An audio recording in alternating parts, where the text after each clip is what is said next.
कहां से लाऊं इतने राम कहां से लाऊं। आजकल के बच्चे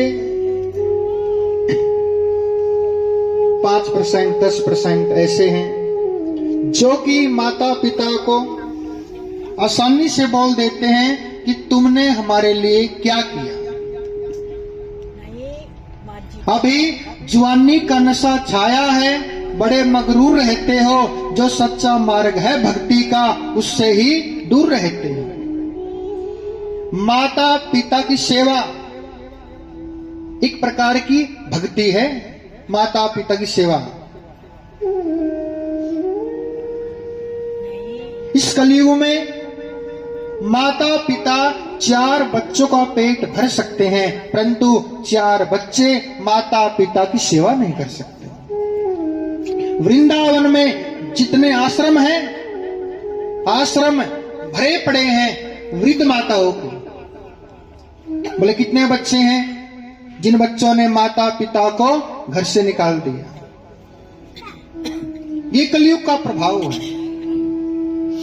इस कलयुग की सच्चाई क्या है? नई सदी में मिल रही दर्द भरी सौगात, बेटा कहता बाप से तेरी क्या औकात, पानी आंखों का मर गया मरी शर्म लिहाज, बहू कहे सास से वो घर में मेरा राज, भाई भी करता नहीं भाई पर विश्वास, बहन पराई हो गई साली हो गई खास। ऐसा होता है इस कलयुग में।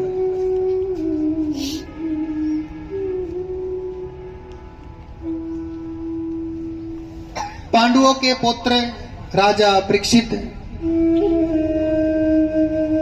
जंगल में चल पड़े शिकार करने के लिए। जंगल में क्या दृश्य देखा? एक गाय, एक गौ माता,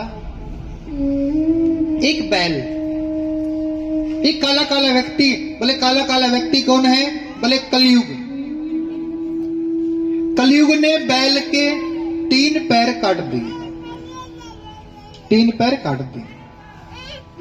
परीक्षित ने पूछा तुम कौन हो, यहां क्या कर रहे हो, और तुमने ये पाप क्यों किया? इस बैल ने तुम्हारा क्या बिगाड़ा है कि तुमने बैल के 3 पैर काट दिए? मैं तुमको जीवित नहीं छोड़ूंगा। कलयुग क्या कहते हैं महाराज सुनो, पहले आप ये जान लो कि मैं कौन हूं, ये गौ माता, ये बैल कौन है। धर्म का प्रतीक है बैल। बैल धर्म का प्रतीक है। बैल के 3 पैर कट गए। 3 पैर कट गए। सत्य, तप, दया। धर्म एक पैर पे खड़ा है, और ये जो एक पैर है, ये एक पैर दान का प्रतीक है। इस कलयुग में दान होता है। एक पैर दान का प्रतीक है। धर्म के 3 पैर कट गए। कलयुग क्या कहते हैं? बोले महाराज अब मेरा समय आ चुका है, मेरा प्रवेश हो चुका है।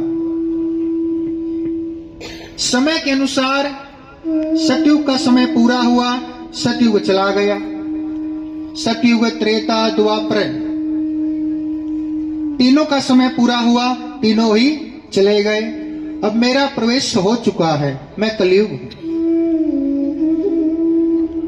ये जो कलयुग है, ये कलयुग कितने वर्ष के हैं? यदि मैं आपसे पूछूं कि कलयुग कितने वर्ष के हैं? 4,32,000 वर्ष के हैं कलयुग, और लगभग 5,500 वर्ष कलयुग के बीत गए। अभी तो शुरुआत है, अभी शुरुआत है कलयुग की।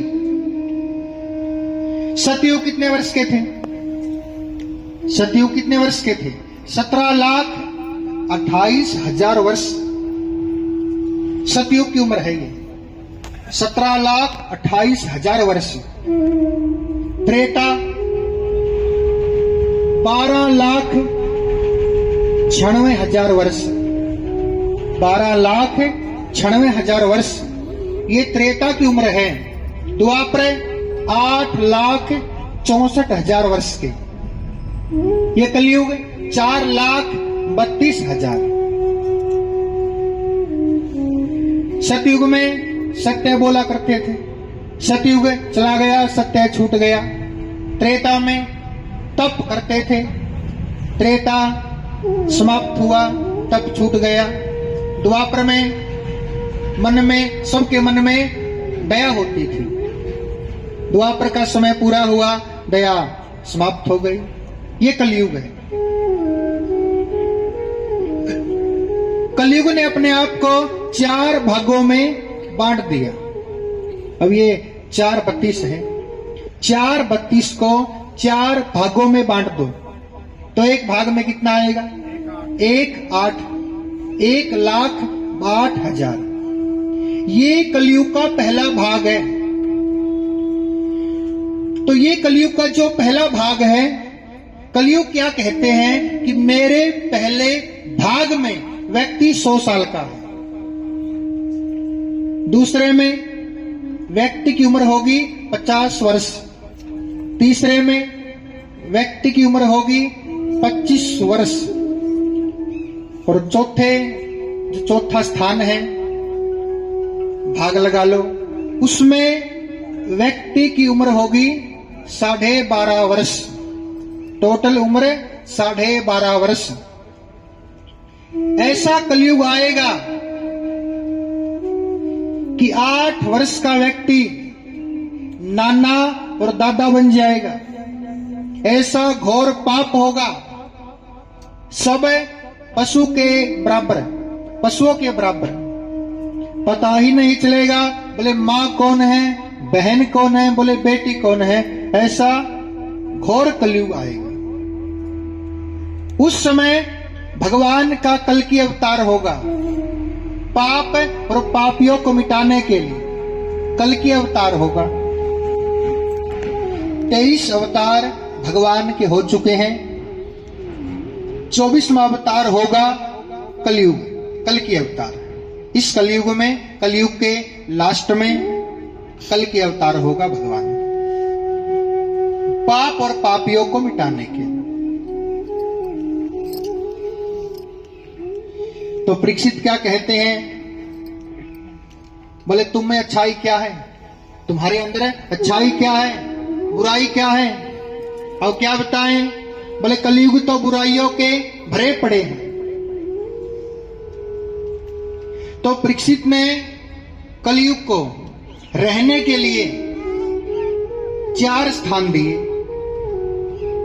4 कमरे रहने के लिए 4 कमरे दिए, यानी कि 4 स्थान।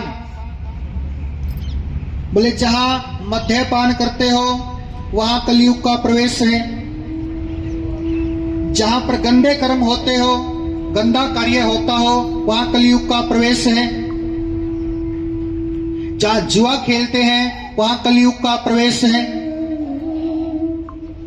जहां नॉनवेज खाते हैं वहां कलयुग का प्रवेश है। बोले जो जुबान से कटु शब्द निकालते हैं उनकी जुबान पर कलयुग विराजमान है। तो परीक्षित क्या कहते हैं? बोले तुम तो बुराइयों के भरे पड़े हो। कलयुग में अनेक बुराइयां हैं। जहां गंदा काम होता हो, गंदे कर्म होते हो, वहां कलयुग का प्रवेश है। बोले इस कलयुग में अच्छाई क्या है? इस कलयुग में अच्छाई क्या है? बोले एक अच्छाई है। बोले क्या?